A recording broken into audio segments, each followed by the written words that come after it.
The intelligent investor bye Benjamin Graham. परिचय। यदि आप हवा में महल बना रहे हैं तो इसे करते रहें। यह वह काम है जिसे करना चाहिए। अब उन महलों की नींव बनानी शुरू कर दें। Henry David Thoreau. ध्यान दें कि ग्राहम ने शुरुआत में ही यह घोषणा की है कि यह पुस्तक आपको यह नहीं बताएगी कि आप बाजार पर कैसे काबू पाएंगे। कोई भी सच्ची किताब यह नहीं कर सकती। इसके बजाय यह पुस्तक आपको 3 शक्तिशाली सबक सिखाएंगी। आप अपरिवर्तनीय नुकसान की बाधाओं को कैसे कम कर सकते हैं। आप टिकाऊ लाभ प्राप्त करने की संभावनाओं को कैसे अधिकतम कर सकते हैं। और तीसरा, आप स्वयं को हराने वाले व्यवहार को कैसे नियंत्रित कर सकते हैं, जो कि अधिकांश निवेशकों को उनकी पूरी क्षमता तक पहुंचने से उन्हें रोकता है। 1990 के उत्तरार्ध के उछाल के वर्षों में, जब टेक्नोलॉजी शेयरों का मूल्य हर दिन दोगुना हो रहा था, तब यह सोचना या कहना बेतुका लगता था कि आप अपने सभी पैसे खो सकते हैं। लेकिन 2002 के अंत तक डॉट कॉम और दूरसंचार शेयरों में से कई ने अपने मूल्य का 95% या उससे अधिक खो दिया था।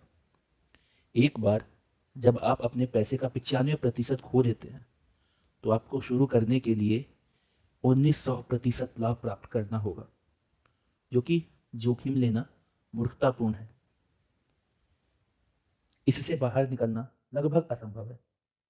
यही कारण है कि ग्राहम लगातार छेड़छाड़ से बचने का महत्व पर जोर देते हैं, केवल अध्याय 6, 14 और 20 को छोड़कर, लेकिन वो भी चेतावनी के साथ।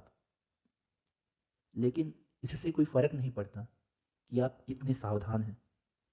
आपके निवेश की कीमत समय के साथ घटती रहती है।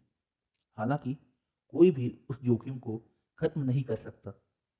ग्राहम आपको याद दिला दे कि ग्राहम आपको दिखाएंगे कि प्रबंधन और अपने डर को नियंत्रित कैसे कर सकते हैं।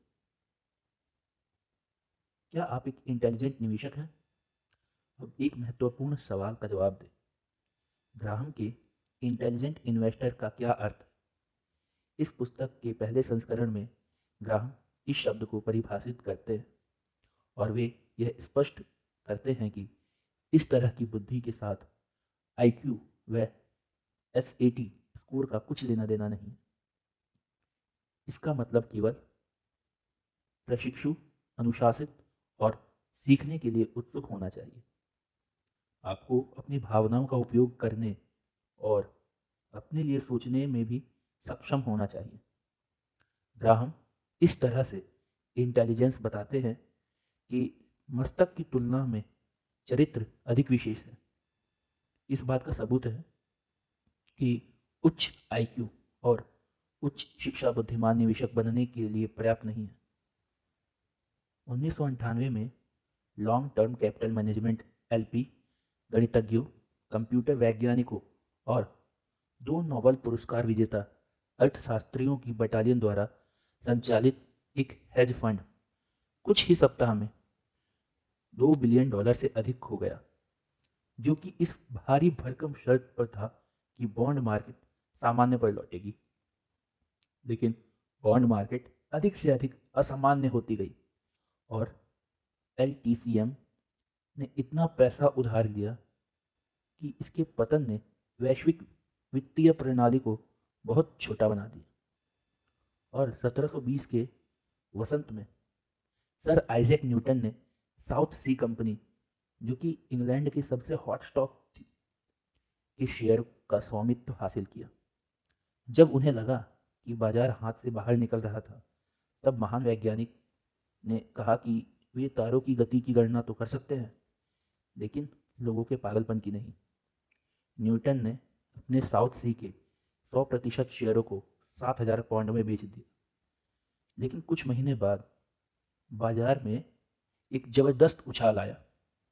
तब न्यूटन फिर से बहुत अधिक कीमत पर बाजार में वापस कूद पड़े और 20,000 पाउंड, यानी आज के हिसाब से $3 बिलियन से अधिक पैसा खो दिया। और इसका परिणाम यह हुआ कि उन्होंने अपने पूरे जीवन में किसी को भी अपने सामने साउथ सी शब्द बोलने से मना कर दिया।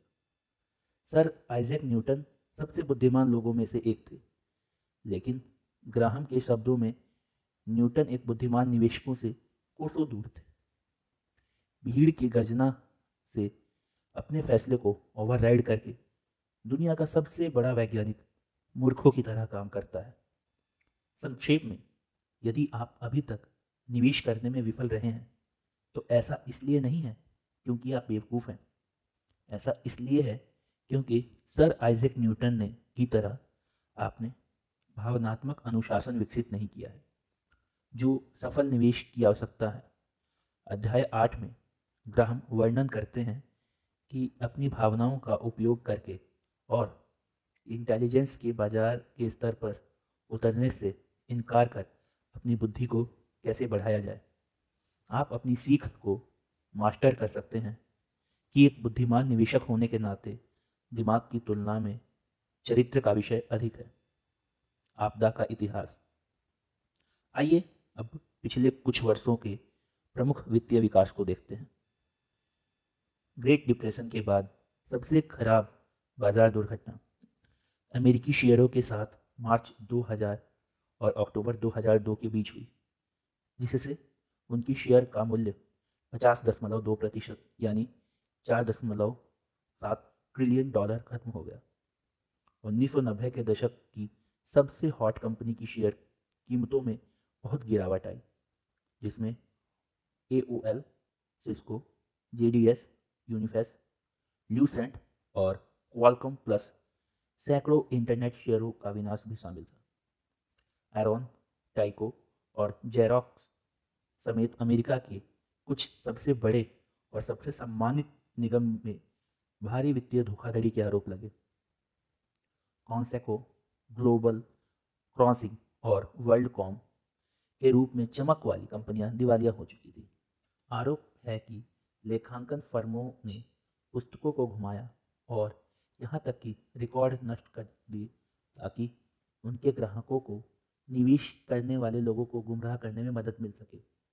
प्रमुख कंपनियों के शीर्ष अधिकारियों ने आरोप लगाया कि अपने निजी लाभ के लिए सैकड़ों लाख डॉलर डंप कर दिए गए।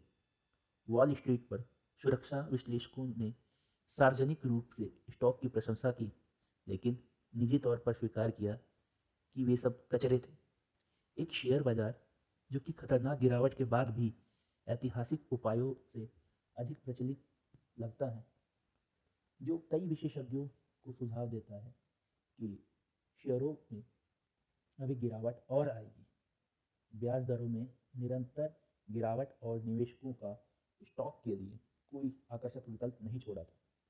मध्य पूर्व में वैश्विक आतंकवाद और युद्ध के अप्रत्याशित खतरे के साथ एक निवेश वातावरण खत्म हो चुका था। ग्राहम के सिद्धांतों को सीखकर इससे अधिकतर नुकसान से बचा जा सकता है। जैसा कि ग्राहम ने कहा, वॉल स्ट्रीट पर कहीं और बड़ी उपलब्धियों के लिए उत्साह जरूरी हो सकता है, लेकिन लगभग हमेशा आपदा की ओर जाता है।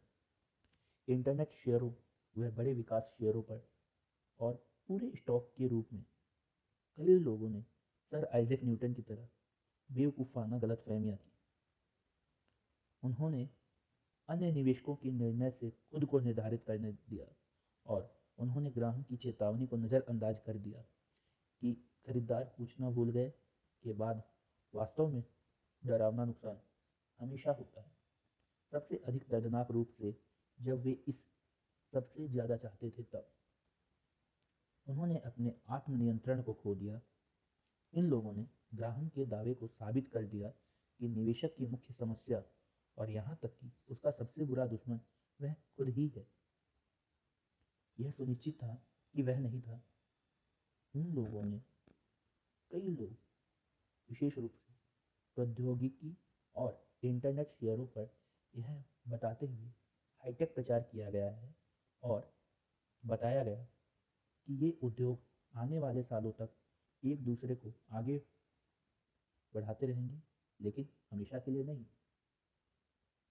1999 के मध्य में वर्ष के पहले 5 महीने में 117.3% की वापसी के बाद स्मारक internet fund portfolio manager Alexander Chang ने भविष्यवाणी की कि अगले 3 से 5 वर्षों तक उनका फंड सालाना 50% और वार्षिक 35% अगले 20 वर्षों तक रिटर्न देता रहेगा।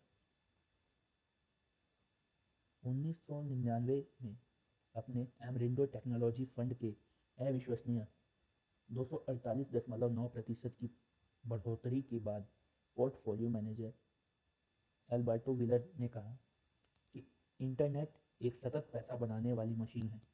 यदि आप इस क्षेत्र से बाहर हैं तो आप कम प्रदर्शन कर रहे हैं।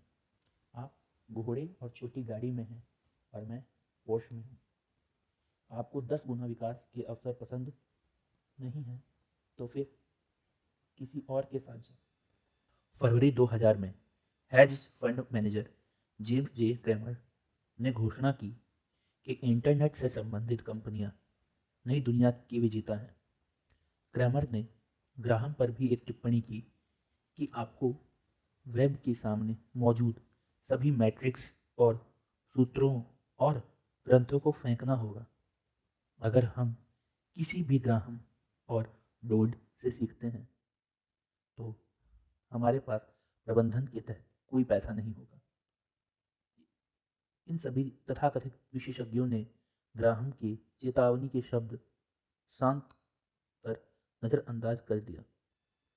व्यवसाय में विकास के लिए स्पष्ट संभावनाएं निवेशकों के लिए स्पष्ट मुनाफे में रूपांतरित नहीं करती। हालांकि यह देखना आसान लगता है कि कौन सा उद्योग सबसे तेजी से बढ़ेगा।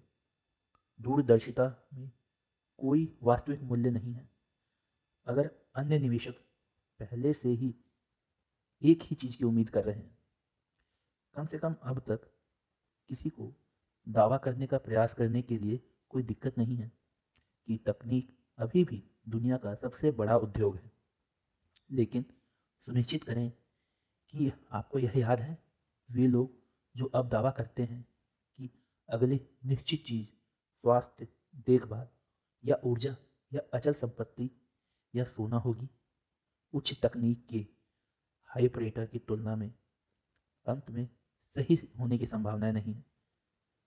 सिल्वर लाइनिंग, यदि 1990 के दशक में स्टॉक के लिए कोई कीमत बहुत ज़्यादा नहीं लगती तो 2003 में हम उस बिंदु तक पहुंच गए जिस पर कोई कीमत कम नहीं लगती। पेंडुलम घूम गया और ग्राहम जानते थे कि यह हमेशा अजीब उत्साह और अन्यायपूर्ण निराशा से होता है।